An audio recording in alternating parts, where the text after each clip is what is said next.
Hi friends, welcome to Infopost. ముందుగా అందరికీ నమస్కారం అండి.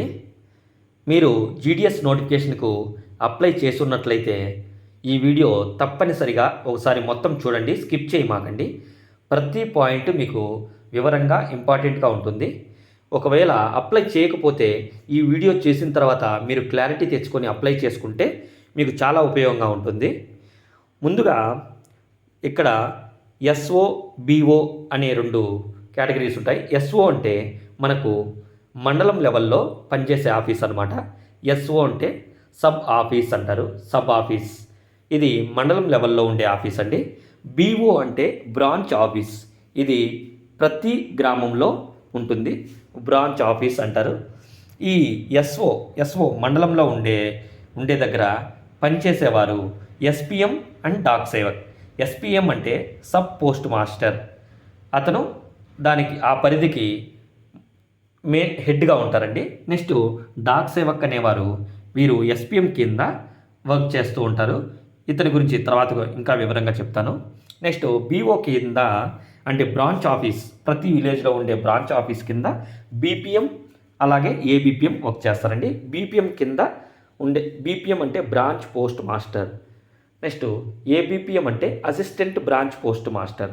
దీన్ని బట్టి మీకు తెలుస్తుంటుంది. బీపీఎం హెడ్గా ఉంటారు, ఏబిపిఎం అసిస్టెంట్గా ఉంటారు.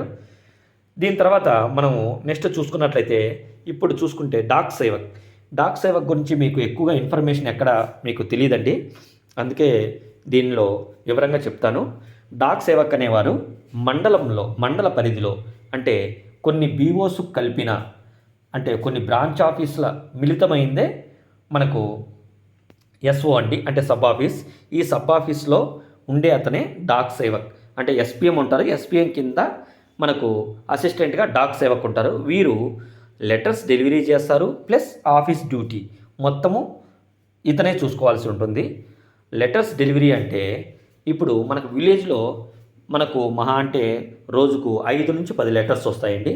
కానీ ఈ డాక్ సేవక్ అనేవారు మండలంలో ఉన్నందువల్ల వీరికి అధికంగా చాలా పోస్టులు మనకు ఎలా కాదన్నా ఒక 20 to 50 లెటర్స్ డే రావచ్చండి. వీళ్ళకి వచ్చే అవకాశాలు ఎక్కువగా ఉంటాయి. వీళ్ళకు చెప్పాలంటే హెవీ డ్యూటీ అని చెప్పొచ్చు, అంటే ఎక్కువ డ్యూటీ ఉంటుంది వీళ్ళకు ఏబిపిఎంకు ఇచ్చే అమౌంటే ఇస్తారు. అయినప్పటికీ వీళ్ళకు అధిక భారం అయితే ఖచ్చితంగా ఉంటుంది. కాబట్టి డాక్ సేవకు చాలామంది ఇది తెలుసుకొని మీరు ప్రిఫరెన్స్లో ఫస్ట్ ఇవ్వాలా లాస్ట్ ఇవ్వాలా అంటే మీ క్యాపబిలిటీ ఎలా ఉంటే అలా చూసుకొని ఈ డాక్ సేవక్ అనేది మీరు చూస్ చేసుకోండి. వర్క్ ఎక్కువ ఉంటుంది, ప్రెజర్ ఉండదనే కానీ వర్క్ ఎక్కువ ఉంటుంది. లెటర్స్ డెలివరీ చేయాలి, ప్లస్ ఆఫీస్లో ఎస్పిఎం గారు చెప్పిన పని ఖచ్చితంగా చేయాలి. కాబట్టి డాక్ సేవక్ అనేది కొద్దిగా హెవీ వర్క్ ఉండే జాబ్ అనమాట. అది మీరు చూసుకొని దానికి అనుగుణంగా వర్క్ చేసుకోండి. నెక్స్ట్ చూసుకున్నట్లయితే డాక్ సేవక్ తర్వాత బీపీఎం. మెయిన్గా మనము ఇతని గురించి తెలుసుకోవాలండి. ఎక్కువ మంది బీపీఎం గురించే సెర్చ్ చేస్తుంటారు. బీపీఎం అంటే branch post master.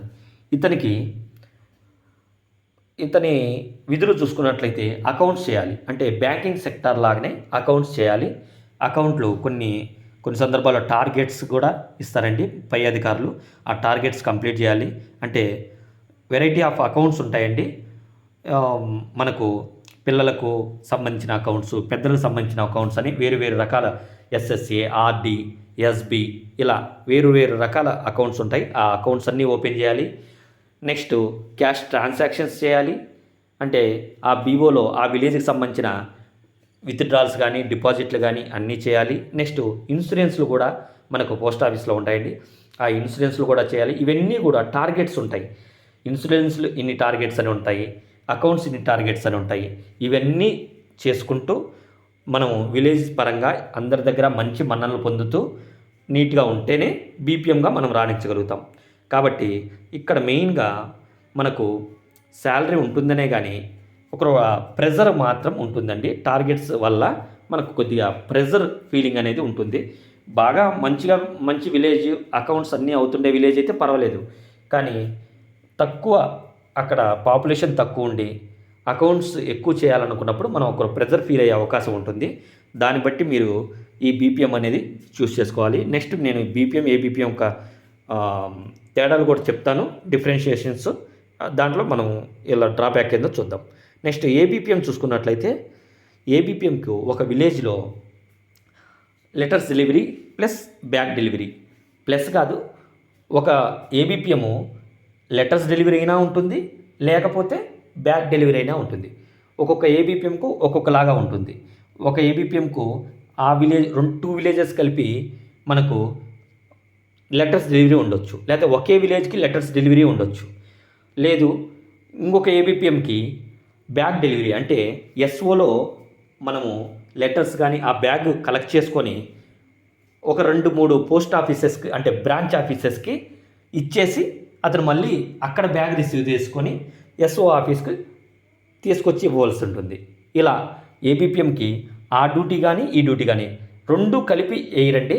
Only letters delivery అయినా వేస్తారు, లేదంటే బ్యాగ్ డెలివరీ, బ్యాగ్ తీసుకోవడం మళ్ళీ తీసుకురావడం. ఏబీపీఎం అనేది చాలా పీస్ఫుల్గా ఉండే జాబ్ అండి. మీరు అదర్ ఏదైనా చదువుకోవాలన్నా, నెక్స్ట్ ఏదైనా మీరు వేరే వ్యాపకాలు ఉన్నా కూడా ఈ జాబ్ అనేది చాలా బాగా సెట్ అవుతుంది. ప్రెజర్ ఉండదు, మనం వర్క్ చేసుకొని నీట్గా చేసుకొని ఎప్పటికప్పుడు లెటర్స్ డెలివరీ చేసుకొని మనము హాయిగా ఇంటికి వెళ్ళొచ్చు, ఎటువంటి ఇబ్బంది ఉండదు. నెక్స్ట్ చూసుకున్నట్లయితే బీపీఎం ఏబీపీఎంకి మధ్య తేడా చూసుకున్నట్లయితే బీపీఎంకి ఏబీపీఎం కంటే ఒక 3000 దాకా శాలరీ హైయెస్ట్ ఉంటుందండి. అంటే నేను మీకు నెక్స్ట్ వీడియోలో శాలరీ స్లిప్లో కూడా పెడతాను. బీపీఎంకి ఇప్పుడు 2024 ప్రకారం ఎంత శాలరీ వస్తుంది, ఏబీపీఎంకి ఎంత వస్తుంది అనేది కూడా మీకు శాలరీ స్లిప్లు పెట్టి మీకు వివరిస్తాను. ఒక 3000 అనేది బీపీఎంకు ఎక్స్ట్రా ఉంటుందండి. నెక్స్ట్ ఏబీపీఎంకి ఒక 3000 తక్కువ ఉంటుంది, అంతే తేడా, ఇంకేం పెద్ద ఉండదు. ఇన్కమ్ జనరేట్ అంటే బీపీఎంలకి ఇన్సూరెన్సులు చేసిన ఇంకా వివిధ రకాలుగా ఇప్పుడు తెలంగాణలో పెన్షన్స్ ఇస్తే వాళ్ళకు ఇంత అనేది ఇయర్లీ పడుతుందండి. ఆ విధంగా మోటివేట్ చేస్తుంది ప్రభుత్వం కూడా, అంటే పోస్టల్ సర్వీస్ కూడా మనకు మోటివేట్ చేయడానికి ఇన్కమ్ జనరేషన్ ఉంటుంది. అంటే నువ్వు ఎక్కువ ఇన్సూరెన్సులు చేస్తే దాంట్లో నీకు కమిషన్ బేస్డ్గా ఎంతో కొంత ఉంటుంది. కమిషన్ బేస్ అనకూడదు, మనల్ని ఎంకరేజ్ చేయడానికి వాళ్ళు బోనస్గా ఇస్తుంటారనమాట. ఇవి వస్తాయి. నెక్స్ట్ కొద్దిగా ఏబీపీఎంకు చూసుకున్నట్లయితే ఎటువంటి ఇన్కమ్ అనేది జనరేట్ అవ్వదు. అతని వర్క్ లెటర్స్ ఇచ్చాడా, డెలివరీ చేశాడా, వెళ్ళాడా అన్నట్టే ఉంటుంది. బీపీఎం చూసుకున్నట్లయితే ఈ టార్గెట్స్ వల్ల కొద్దిగా ప్రెజర్ ఫీల్ అవ్వాల్సి ఉంటుంది. ఖచ్చితంగా ప్రెజర్ ఉంటుంది, ఉండకుండా ఉండదు. కానీ మనము చేసుకునే విధానం బట్టి, మనం ఆ ప్రజల్లో కలిసే విధానం బట్టి అక్కడ అకౌంట్స్ చేసుకుంటే మనకి ఎటువంటి ప్రెజర్ ఉండదు. నెక్స్ట్ ఏబీపీఎం అనేది చాలా పీస్ఫుల్ వర్క్, ఎటువంటి ప్రెజర్ కానీ ఎటువంటి ఇబ్బందులు కానీ ఉండవు. కానీ శాలరీ బేస్డ్గా చూసుకున్నట్లయితే బీపీఎం కంటే ఏబీపీఎంకు ఒక 3000 తక్కువ ఉంటుంది. ఆ గ్రామంలో మనకు పోస్ట్ మాస్టర్ అంటే బీపీఎంనే ఎక్కువగా ఐడెంటిఫై చేస్తారు, ఏబీపీఎంను అంతగా ఐడెంటిఫై చేయరు. అది కూడా చెప్పొచ్చు మనం డ్రాబ్యాక్ కింద. ఏబీపీఎంకి నో ఐడెంటిఫికేషన్ ఉంటుంది, బీపీఎంకి అయితే ఐడెంటిఫికేషన్ ఉంటుంది. BPM branch post master sir అని మనకు కొద్దిగా గౌరవం అనేది ఉంటుంది. అది వీటి మధ్య వ్యత్యాసం చూసుకోవచ్చండి. ఇప్పుడు మీకు వివరంగా ఇది మొత్తం తెలిసిందనుకుంటాను. నెక్స్ట్ మీకు శాలరీ స్లిప్లతో నెక్స్ట్ వీడియో పెడతాను. ఈ పాయింట్ ఆఫ్లో మీకు ఎక్కడైనా ఈ వీడియో నచ్చినట్లయితే ప్లీజ్ లైక్ చేయండి. ఏవైనా డౌట్స్ ఉంటే కామెంట్ చేయండి, నేను ఖచ్చితంగా మీకు రిప్లై ఇస్తాను. ఓకే ఫ్రెండ్స్, మీ విలువైన సమయానికి విలువైన సమాచారం అందించాలని అనుకుంటున్నాను. Thank you so much.